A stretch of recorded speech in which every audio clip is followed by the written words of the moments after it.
Hey everyone, welcome back. My name is Zane. Today we've got some big news for Volvo holders and for Polestar.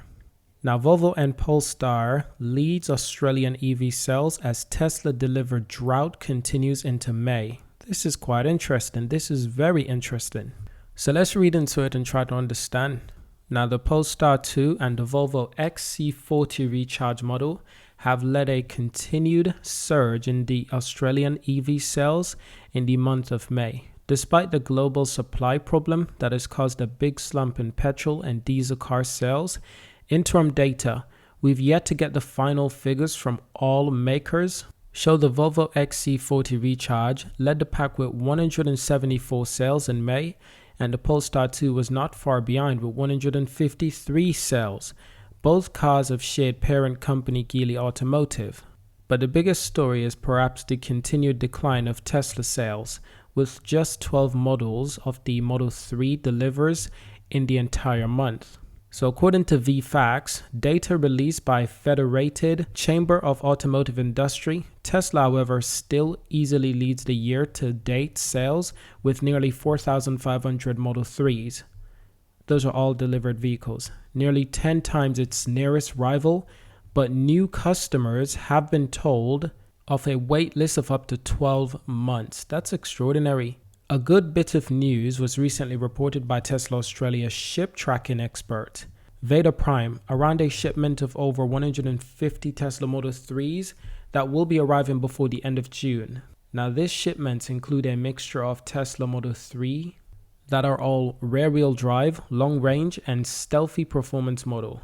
Veda Prime also noted that some of the customers that will be receiving their cars from this shipment were waiting as far back as November 2021 when they first placed their orders. Now, overall, Australian new car sales were down by 6.4% in May over the same month last year, while EV sales were up 180% to 415 in 1 month. That month in question is obviously May. So although the year-ago figure is not strictly comparable because Tesla did not release its monthly data last year, that represents an EV market share of less than 0.5%. At a time when even the US has jumped a record 6.1%, many countries in Europe are in double digits. Many countries in Europe are in double figures percent shares, and Norway is approaching 90%. All EVs, indeed most cars of any type, have faced production and delivery problems. Now, Volvo Australia was forced to cancel Australian orders last month on their only current EV and the XC40 Recharge due to the global semiconductors out shortage. So in absence of Tesla deliveries into Australia, other brands like Hyundai did well with the Kona Electric 78 and the Ioniq 5 56 and the Ioniq Electric Fastback 53 in the month of May.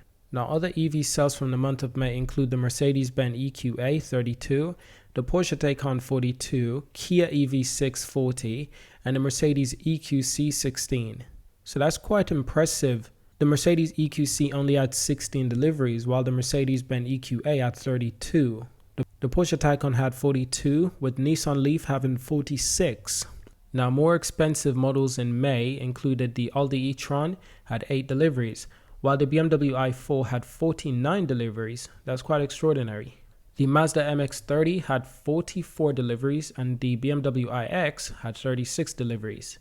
So over the year to date, Tesla so far sold and delivered over 4,481 of its Model 3s in 2022, with the majority of deliveries in the first 3 months of the year.